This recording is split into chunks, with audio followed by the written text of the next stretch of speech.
Welcome to Politically Georgia from the Atlanta Journal-Constitution. I'm Greg Bluestein here with Washington Bureau Chief Tia Mitchell. Hey, Tia.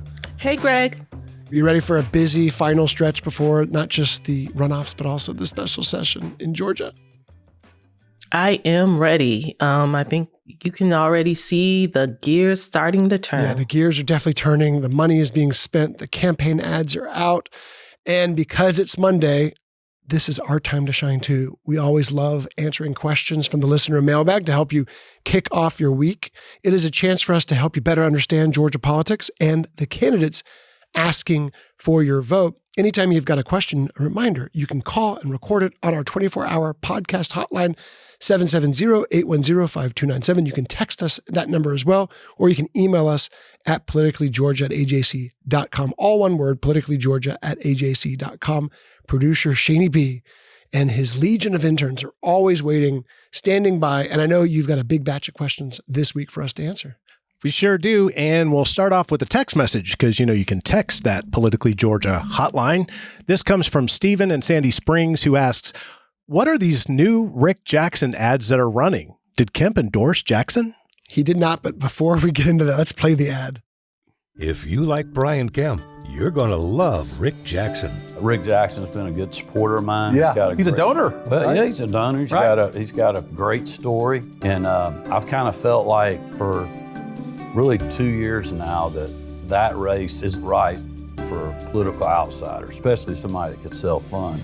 Rick Jackson, a conservative outsider who will make Georgia proud, just like Brian Kemp. Rick Jackson's been a good supporter of mine. He's got a great story. Tia, that was from a snippet of an interview that the governor did a few weeks ago with Politico's Jonathan Martin. We actually had Jonathan J. Mart on our show to talk about that interview. Mm-hmm. What that ad did not include was nice things that the governor said about Lieutenant Governor Bert Jones as well. The governor's made it really clear he's not endorsing anyone. Right. So the ad is not false, but it is out of context somewhat because Governor Kemp said nice things about both men. He also has not endorsed in the race, even though the ad kind of leads you to believe Governor Kemp is leaning towards Rick Jackson. That being said, I don't know if the governor did this on purpose, but that last little sentence about feeling that the governor's office, specifically is ripe for an outsider. That comment does lend itself for you to assume that Governor Kemp thinks Rick Jackson is well suited to run this year. And again, I don't know if Governor Kemp did that on purpose. He's a smart man, though, and he's a shrewd politician. So I wouldn't want to assume that he also didn't say it on purpose, Yeah, it's curious, right? It's interesting seeing this race play out, too, because, of course, both candidates, they're running towards Donald Trump. Bert Jones has the president's endorsement. Rick Jackson says he would be Trump's favorite governor in the whole country. He'd be the number one. But at the same time, both of them are also running towards the other major Republican out there who has not endorsed and won't endorse, as far as I can tell, before the runoff, and that is Governor Kemp. And, Bert Jones, he's had ads too where he's talking about working with Governor Kemp. There's been so many ads, so it's hard to keep track of all of them. I don't know how much airplay that's gotten, but I've definitely seen ads of his own where he's saying, I work with Governor Kemp on tax cuts and on other measures, other conservative measures out there. So both of them are sort of, they're trying to carve out multiple lanes. I sat down with the lieutenant governor a few days ago and asked him specifically about his relationship with Governor Kemp. And he said, look, we agree on about 98% of the time on things. There's probably 2% where they definitely don't agree. But he said, what I always like about the governor is that where he stands. And Bert Jones says, that's how I'm going to govern too. You're going to know where I stand. I'm not going to kind of play games with you on that. So interesting, how you're seeing those two paths align. Like no one's running against Kemp. They're also embracing him as well. Shaney B, what else we got? Next is Gina in Vinings, who is trying to understand the GOP candidates. I'm a Democrat, but I always know to pay attention to the other side and listen to how the Republicans are striving to be the one who can fit Trump's agenda the most.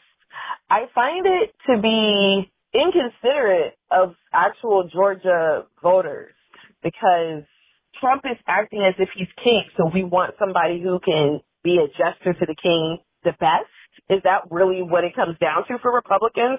I thought they cared about saving on taxes and other things.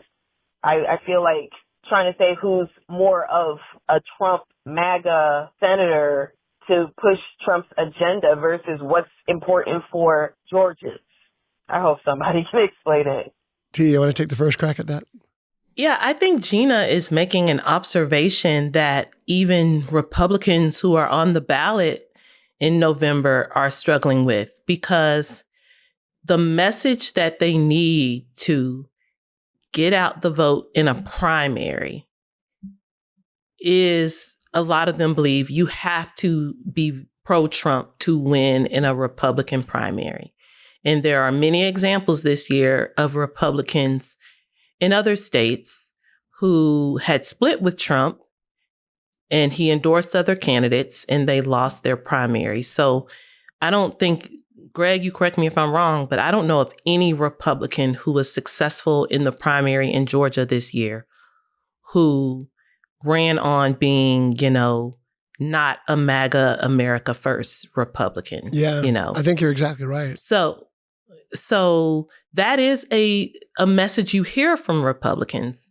What I find interesting is how do they pivot in a general election? And what we're seeing more and more, conventional wisdom, I would say in the pre-Trump era, is that you pivoted from the primary to a general election to a more universal message that speaks to moderates. But what we're hearing from a lot of Republicans is that, no, you don't pivot. You work on getting your base at the general election. So that's why you're hearing a lot of Republicans, even those who have already won their primary, but especially those who still have a runoff, they're still focused on Trump, focused on MAGA, focused on, saying, I'm going to be a Trump Republican and stand up for Trump. Send me to Washington to stand up for Trump, because they believe getting out their base is how they win, even in November. Even in a year where Trump is very unpopular. I don't know if they're going to be right, but that seems to be what they feel like their data and their consultants and their party is telling them. Yeah, I think one of the big takeaways of this election was that even before this election, the never Trump wing in the Republican Party was pretty much dead, right? Even in 2022, when Kemp was facing Trump-backed challenger David Perdue, he wasn't running against Trump, right? Even when Trump wasn't out of power. But certainly in this election, he and his allies, Derek Dooley, have run on the sort of the MAGA standard. But I think the other takeaway of this is the mainstream wing has been weakened in a big way, right? More mainstream candidates, Gabe Sterling running for Secretary of State, Brad Raffensperger running for governor, Chris Carr running for governor, others down ticket have all fallen. With the big exception being Derek Dooley, the Kemp-backed candidate, who is still in that runoff for Senate. And I think JFK, John F. Kennedy, the former Senate leader, who's running for lieutenant governor as well. They're both more establishment-minded, and they're going to face big tests in these runoffs. But even they're running with the sort of MAGA, blend in their campaigns. They're certainly not running against the president or the MAGA base. And I think that's the reality of Georgia politics. We see in the AJC poll just a few weeks ago, 80+% of Republican voters, likely Republican voters, back the president, back his agenda. It's not 90. It's not what it was, years ago, but it's still 80+. And there's still about, that means there's about 10 or 12% of the Republican electorate who is disappointed in the president so far. Those are those crossover voters, with the rest kind of being in between. And those are the voters we always talk about as the deciders. So we'll see how they play out. And to Gina's point, like she's saying, when are they going to talk about other things? When are they going to talk about the economy or taxes or, those pocketbook issues that we know are top of minds of voters? I think they do, but I still think it's still wrapped up in a pro-Trump message. What you're not going to hear Republicans saying this election season, I don't think, in Georgia, Republicans in Georgia, is Trump has made this bad and he is wrong. You're just, even in the debates, that the recent runoff debates for the Atlanta Press Club, and some of the candidates were asked, is there anything Trump has done that you would do differently? And they're like, no, not that I can think of. Or, they might say something that's kind of not as controversial, So I think they will speak to the issues. They are speaking to the issues, but even when they do, they aren't criticizing Trump. Yeah, you definitely saw that with the Senate runoff too, where asked whether or not they backed the $1 billion ballroom security enhancements, the now defunct $1.7 billion fund for the people who Trump considers wrongly persecuted. Yeah, the anti-weaponization. And both candidates, Derek Dooley and Mike Collins, both supported those initiatives to varying degrees, but they both overall supported them. Shady B, what else we got? Here's a text message from Tom. He writes, what makes Derek Dooley qualified to run for office? Aside from riding the coattails of his father, Vince Dooley, he has no political track record to speak of. He couldn't cut it on the football field, and now he wants a seat in government? It makes you wonder if he's truly the best the GOP could find. Ouch. Well, the best the GOP wanted to find, I think everyone agrees, was Governor Kemp, right? Mike Collins has said he wouldn't have run if Governor Kemp ran. Other candidates even backed out once Kemp made it clear that he was going to back Derek Dooley. I think Tia, you'd agree with me. Derek Dooley was not even on our long short list of potential contenders. He wasn't anyone we really was right. On our Absolutely radar. not. But he's the one who Kemp sort of picked out of all the different candidates, in part because he wanted someone who was an outsider, who was sort of this fresh face in Republican politics. And this is something he said over and over again on the campaign trail. Tia, you've heard it, I've heard it, but it's essentially someone with a record cannot beat someone like John Ossoff. Someone with a long history in Congress cannot beat someone as formidable as John Ossoff. It's going to take someone new, someone from kind of out of left field, or make a football analogy, out of the end zone to win a type of race like that, and someone who can go on offense rather than playing defense. Yeah, I mean, I feel like Tom's text kind of echoes one of the more punchy lines of Ossoff's speech during the rally with Keisha Lance Bottoms a couple weekends ago, where he said, Mike Collins is a member of Congress because his dad was a member of Congress, and Derek Dooley was a football coach because his dad was a football coach, and that it qualifies neither to represent Georgia in the U.S. Senate. And I think that is a line we're going to hear from Ossoff and from the Democratic Party, that Derek Dooley is just kind of riding not only his dad's coattails, but quite frankly, Governor Kemp's coattails in hopes of getting across the finish line, but that he doesn't necessarily bring much to the table himself. Now, but on the other hand, to your point, Greg, Governor Kemp clearly thinks that's like a positive, that, he won't, of course, frame it in the same way, but that, being a blank slate, being an outsider actually helps him line up against John Ossoff better than a Mike Collins, who does have a record to run on, whether you like that record or not. The coattails point is such a good one because, Derek Dooley and Governor Kemp are making no secret of this is a tag team, right? I mean, Derek Dooley's certainly done some events, plenty of events without the governor, but the main campaign tours, the main sort of media-friendly events he's done have all been with the governor, or at least most of them have been with the governor, where they're, it is a well-worn sort of tag team duo. You kind of, if you've seen one, you've seen them all, right? The governor starts off with his sort of opening, talking about how it's only going to take an outsider. He brings up examples from Ohio and Pennsylvania and some other states where outsiders won. And then he brings Derek Dooley on, and Derek Dooley talks about his case for running and talks about his contract with Georgia voters and why he's different. And that's kind of the pitch, right? But it's rarely do you see Derek Dooley out there. And I think that will change, especially if he wins the nomination, but rarely do you see him out there at a big media-friendly event without the governor at his side. So they're clearly running as this tandem. Shani B, do we have time for one more, or should we go to a break? Let's do one. Let's do this one from Dave in Kennesaw. He wrote, Rick Jackson skipped the Atlanta Press Club debate, but showed up to his own rally the same night. Does skipping debates actually hurt candidates anymore? It seems like it didn't matter to the people who showed up. I want it to, as a member of the media, as a proud supporter of the Atlanta Press Club, I want it to matter more. But I also know, Tia, that in 2024, a lot of the candidates skipped that debate too, and skipped other debates. And sometimes we only get one debate between marquee candidates. Sometimes we don't get any debates. I don't think they matter as much as they used to, but I certainly want candidates to agree to them because it's a good chance for voters to hear unvarnished where they stand on a range of issues that might not be like tailor-made for a commercial or tailor-made for some stump speech.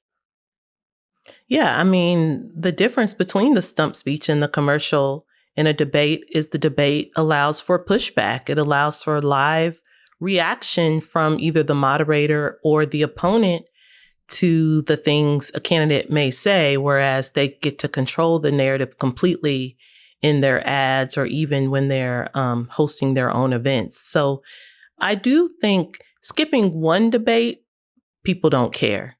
If Rick Jackson and Lieutenant Governor Jones never debate once before the runoff, I think there will be some voters who care. Now, whether that ultimately affects how they vote, who knows? But I do think if you were to ask most, rank and file voters, I think most people would like to see them share the stage at least once. So you get that contrast at least once. And it does not look like that will happen before next Tuesday's runoff. Okay, let's take a quick break. When we come back, the power of the Black woman vote, the risks of an Ossoff-Bottoms unity campaign, and much more. This is Politically Georgia from the Atlanta Journal-Constitution.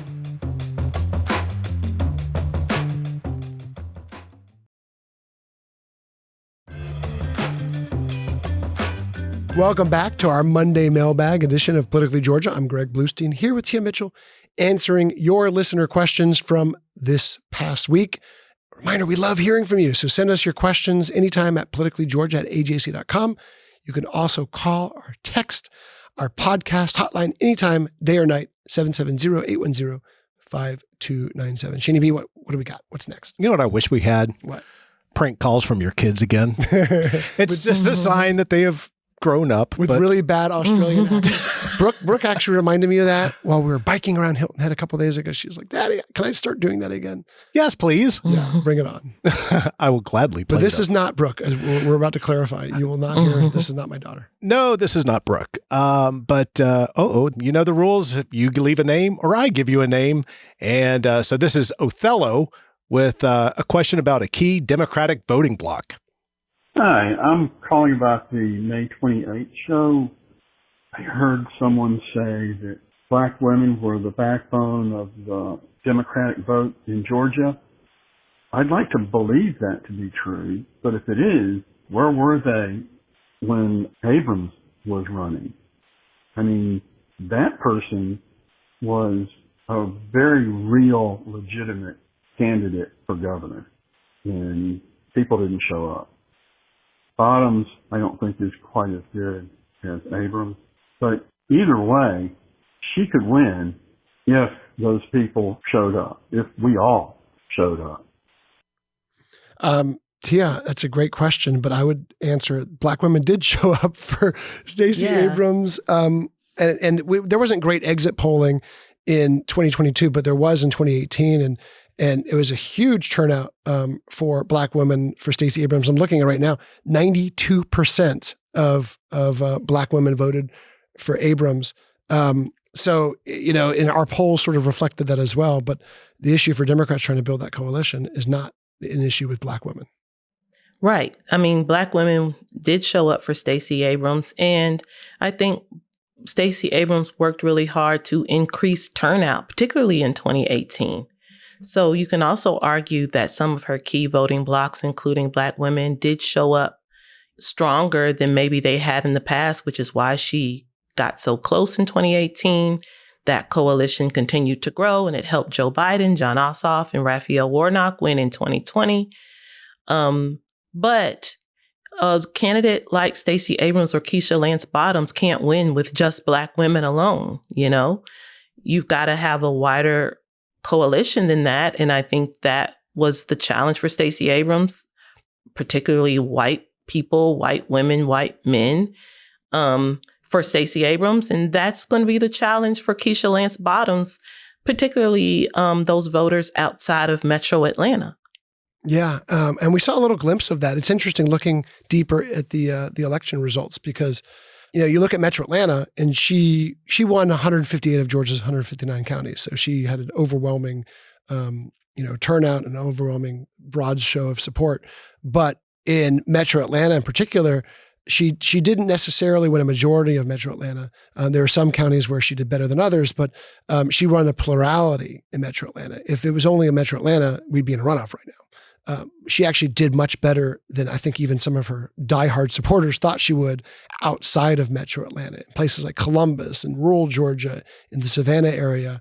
And she held her own in Atlanta, but it was also Atlanta where that was the base of Jason Estevez. That was the base of Michael Thurmond.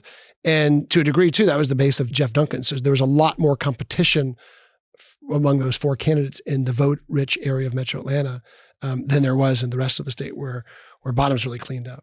Shani B, what else we got? Next is a text message from Marcus. So Ossoff and Bottoms are already out here campaigning together like they're a team. Is that normal this early? And doesn't that carry some risk for Ossoff if Bottoms ends up being a drag on the ticket? Yeah. I mean, you wrote the story about Ossoff's poll ratings in Georgia, how popular he is, how formidable he is. What do you think?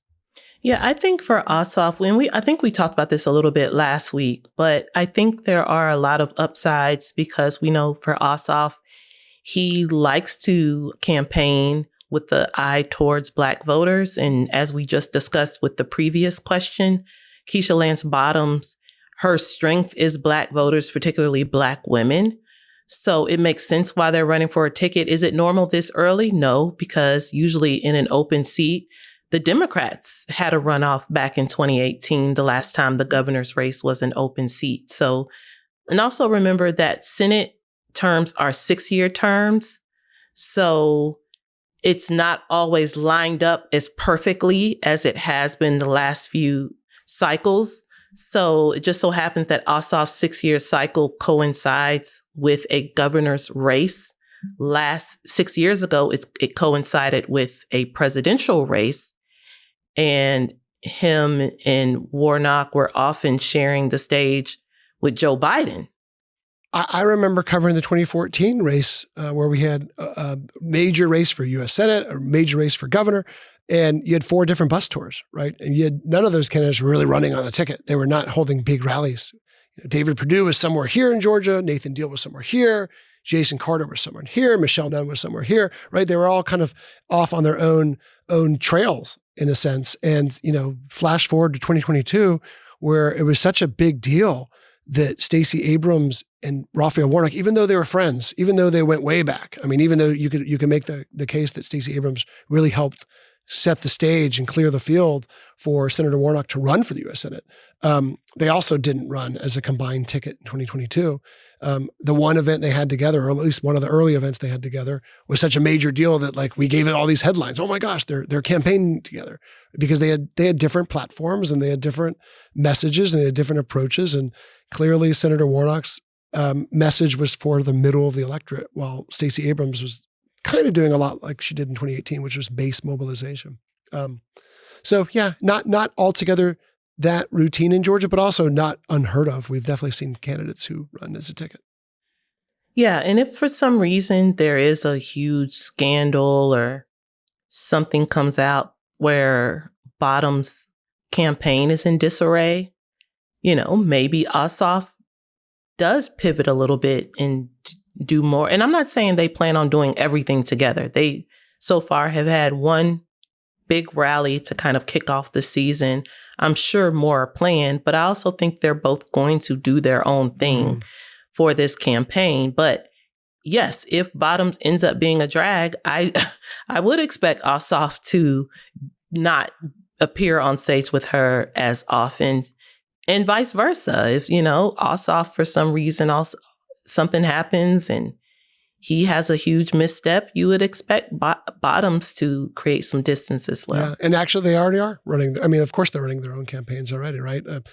Mayor Bottoms is out there speaking a lot about the gas taxes, and it's not really an issue not that Ossoff isn't, paying attention to it, but it's more of a state issue in terms of state gas taxes than a federal one. Shani B, we got time for one more? Let's do one more. This is an email from Teresa in Alpharetta. I don't fully understand these leadership committees. Bert Jones raised unlimited money through his, and now Keisha Lance Bottoms has one too. Can you just explain how these work and why regular candidates can't use them? Yeah, you're touching on one of the bigger controversies in Georgia politics. This was a law that Governor Kemp and his allies backed a couple years ago when he really wanted to kind of circumvent the state Republican Party, and it lets nominees for top offices and office holders for top offices like governor, lieutenant governor, and legislative leaders form these committees that can raise unlimited cash even during the legislative session and coordinate directly with their campaigns. So basically it gives them this sort of unlimited ability to raise tons of money. And we're talking, 6-7-figure checks that have come in almost routinely now and changed the face of Georgia politics. And the issue, of course, is it only lets some candidates have access to them. So Stacey Abrams and Brian Kemp both had access to them in the 2022 campaigns and both used them to raise tens of millions of dollars.